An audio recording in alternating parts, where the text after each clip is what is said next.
ଆଜ୍ଞା ମୋତେ ଏଇଠି ରଖି ଆସିବେ ଯାହା ଭାବିବେ ସେଇଟା ନିଶ୍ଚିନ୍ତ ଭାବରେ ଯାହା ଆପଣ ଭାବିବେ ଏଇଟା ନିଶ୍ଚିନ୍ତ ଭାବରେ କିନ୍ତୁ ବିଶ୍ୱାସ ଭକ୍ତି ଭାବ ଥିବା ଦରକାର ନହେଲେ ହେଇପାରିବନି। ଯାହାକୁ ଭାବୁଛନ୍ତି ଜଣଙ୍କୁ ଭାବନ୍ତୁ କର୍ମ ସମ୍ପାଦନ କରନ୍ତୁ ନିଶ୍ଚିନ୍ତ ଭାବରେ। ଗୋଟେ ମନ୍ଦିର ବି ଅଛି, ଛୋଟ ମନ୍ଦିର, ଶିବଙ୍କ ମନ୍ଦିର ଅଛି।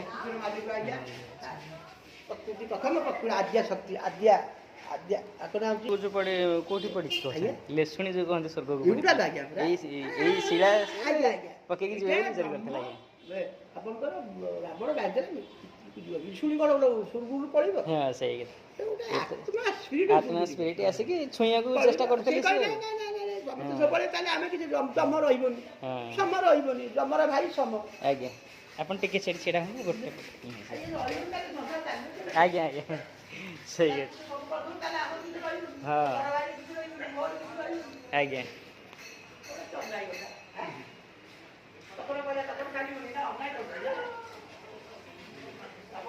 ଏଇ କୋଟା ଆଜ୍ଞା ଏଇ ଜାଗାଟା ହିଁ ପରଫେକ୍ଟ ସୁଭଦ୍ର। ତା ସାମ୍ନାରେ ହେଉଛି ଆମର ୟାର ସାମ୍ନାରେ ହେଉଛି ପିତୃଶିଳାର ଦର୍ଶନ, ଆପଣ ଦର୍ଶନ କରିପାରିବେ।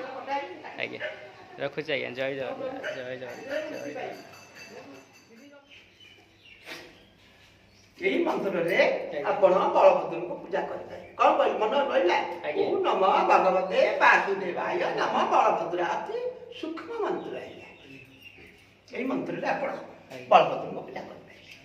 କିନ୍ତୁ ବିଶ୍ୱାସ ଭକ୍ତି 84 ସିଡ଼ି ପାର କଲା ପରେ ଆପଣ କର୍ମଭୂମିକି ଆସିବେ, ନହେଲେ ଆସିପାରିବେ। କର୍ମଭୂମି କଣ ଆଜ୍ଞା? ଆପଣ କର୍ମ କରିବାକୁ ଆସିଛନ୍ତି, କର୍ମଭୂମି ଏଇଟା। ଶିକ୍ଷା ଭୂମି ଅଛି, ଦୀକ୍ଷା ଭୂମି ଅଛି, କେତେ ପ୍ରକାର କର୍ମ ସବୁ ଅଛି। ଆପଣ ବର୍ତ୍ତମାନ କୋଉ ଷ୍ଟେଜରେ ଆପଣ କଣ କରିବେ? ବର୍ତ୍ତମାନ କର୍ମ କରିବେ। କର୍ମ କରିବ ନାନା ଫଳିବ କର୍ମର ଆୟ।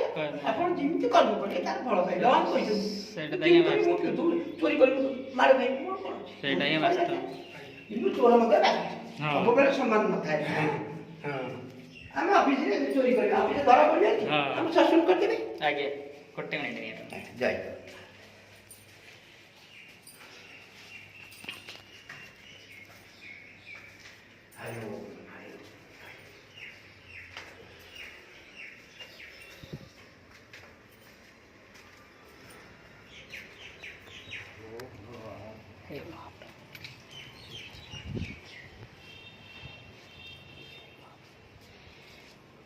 ଇଏ କାହାର ଦାସ?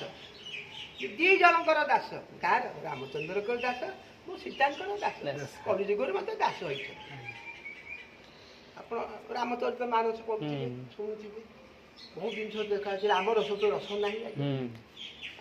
ରାମ ରସ ଆପଣ ଭାଗବତ ପଢିବେ, ଅତି ଜ୍ଞାନ ଆପଣ ଭାଗବତ ଦୈନିକ, ମୁଁ କହୁଛି ଆପଣ ଭଲ ଆପଣ ଦୈନିକ ଗୋଟିଏ ଲେଖା ଭାଗବତ ପଢ଼ନ୍ତୁ, ଆପଣ ମାଇଣ୍ଡ ଅଟୋମେଟିକ୍ ହେଇଯାଉ।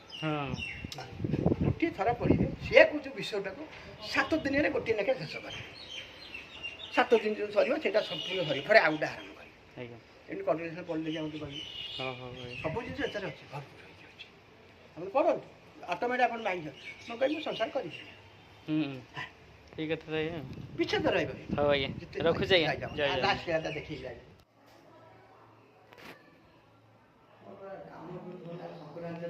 ଆଜ୍ଞା ଯୋଜନା କାମ କରିବାକୁ ଯାଏନି।